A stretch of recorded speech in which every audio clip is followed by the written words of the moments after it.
So in this video of figure drawing dynamic poses, I've chosen these 3 poses, and I chose 3 foreshortened poses as usual to practice with. And with these 3 poses, I wanted to throw them down quickly because I was doing more of a warm up, to get the poses down, try to find all the shapes and the different areas in the pose. So with this, the typical method I started out with was drawing the head first, finding that tilt, getting those lines in, and working the head in quickly to start bringing it down to work towards the rest of the body. And I drop down that neck, and now I'm drawing in the circle for the chest area, and I'm just drawing in circles to roughen the shape quickly. This is kind of like a faster way for me to draw the pose fast and get the general shape down before I start to work on other body parts. And I'm darkening the lines up, and I'm just adding in as I go. Like you see me adding in the circle for the shoulder, dropping that in there because I'm measuring out like how far it is to start drawing it towards the face and going down towards the body. And I'll start to drawing that arm, and I'm just measuring the length. I'm not really focusing too much on making it exact because I'm just, drawing it out, roughing out, looking at the shapes, seeing what lays good and what don't, because it's all fixable when you start to, add in details for creating that character. And I'm just doing it quickly just to show just how quickly it is to just, just throw it down. You don't have to worry about anything. You're just, drawing, warm up or relaxing or whatever. You're just drawing a pose. So drawing that foot, adding in the leg, the circle for the knee. I'm just working in real quick, fast lines. Got the other foot in. Now I'm bringing that arm down, cylinder. Working the circle for the elbow. You got the forearm, cylinder for that. Just roughing in the shapes, trying to find out the distance of the hand towards the leg. Throw it in there with the thumb. And you see with the fingers, it's kind of like the fingers are all together anyway. So rather than just draw each finger out, I just make like a quick line shape to kind of show, kind of where the hand is going to be. And then you just rough it in real quick. There's another pose, top down angle. Drop in that neck, same method as before, drop in the circles. The circles is like an easy way for me to drop the pose in fast. That's why I just throw the circles in there. Sometimes I'll do circles, and then for the waist, sometimes I'll make like a half sphere for the waist just to kind of show that the twist sometimes. Or sometimes I'll just draw the circle out for the waist because it's easy to figure that out when you're drawing a pose out.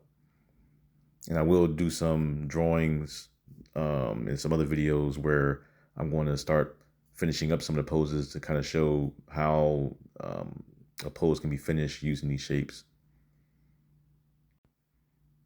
Now I'm just roughing in all the lines, add a center line, so I can kind of get that in there. Just when I'm adding in the rib cage and chest areas, I like to have that center line to kind of see where everything would fall into place.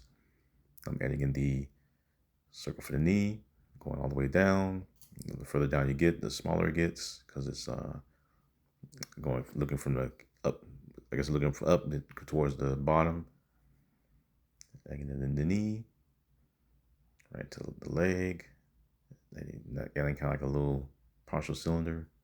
Since it's foreshortened, you can't really see it that well. So you're just drawing what the eye can see. I'm adding in the hand tied to the waist. So I'm just drawing in the fingers real quick, just to throw it in there, just to get a general idea of where everything is placed. You're basically going quickly to know where all the shapes are going to go. And the more you practice with it, the faster you get.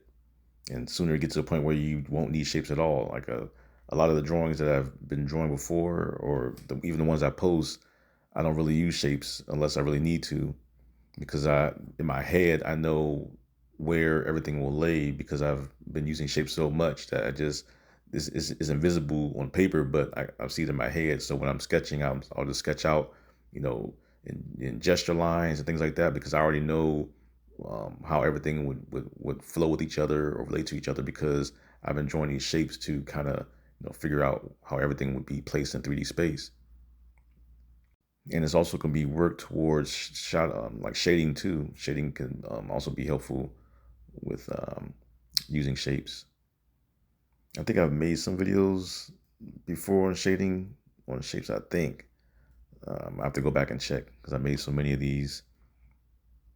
Now with this one, I chose a extreme for shortened pose because our hands are like the most dominant thing. So this one started out the same as before. Drew out the head, went down to the neck, worked my way all the way down to the rest of the body. And see, I added that center line to kind of just to see where the angle is, to make sure that I'm drawing the circles at that angle, the little tilt. Just add in there. So now a lot of times when drawing the female characters, I like to, sometimes I'll do the circle for the waist, and sometimes I'll do the half sphere for the waist, as I've done in, I think, most of my videos. But this time I want the circle because I'm just getting down real quick. I mean, it's just like an easy fix because that you're drawing a female character, you have to have the curves.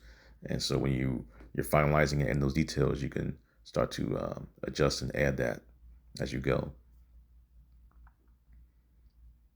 And so right now I'm adding in I'm measuring out how big the hand is going to be. So I'm drawing the shapes for the hand first, which is usually just a little, kind of like a tilted angular square. And for that bottom, draw kind of like a weird little square there. And I'm just did it more just to measure, how big it is, and I start to add in the fingers to it. You see me adding right here. So I'm just adding one big cylinder and start to kind of break it apart. And sometimes I'll break it apart, sometimes I won't just yet, but I did for this one just to kind of see where everything will be placed. So I'm dropping in adding the palm, just detailing it just a little bit. Now I'm adding in the finger, and just like before, I'm drawing the tip first and working my way all the way back towards the palm. You know that when I make my hands, like in other videos I mentioned before, like I like to start with the tip first with the fingers and go all the way back. If you've seen all my videos, you know my methods, and that's usually how I approach drawing hands, depending on how they're posed or whatnot. So I'm adding in the thumb, the bottom, just drawing it in real quick. And you see when you're in this phase, before you're adding details, you can kind of just draw the hands first and then start to work your way towards the the rest of the body, like drawing the arms and things like that. Because right now you're in the construction phase. You can go back and forth the way you want, or you can draw this in detail and still do the hands first. I mean, you can go either way. But a lot of times when I'm doing foreshorten, I like to draw the hands first and then just draw the arm, working my way back towards the body. So I'm working the other hand, knuckles first on this one, and start to draw those fingers out. You got one finger is going out towards the body, and the other ones are in like a little ball, balled up into like kind of like a little fist. Not really a fist because if one finger's out, but just balled up. Those three fingers.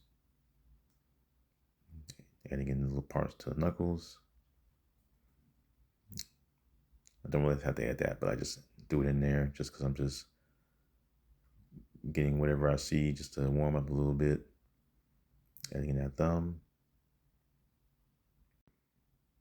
Now adding in that circle for the shoulder, working my way towards that hand.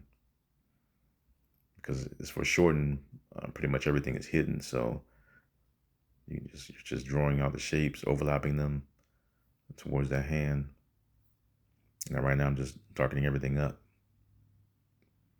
Adding that center line, the part on the neck, under the neck. Working around that rib cage just a little bit more. And that's it for this video. If you want to see more videos like this, don't forget to hype it up, hit the like button, subscribe, and comment for any other poses you want to see, or if there's some other hard poses, then let me know. Take care.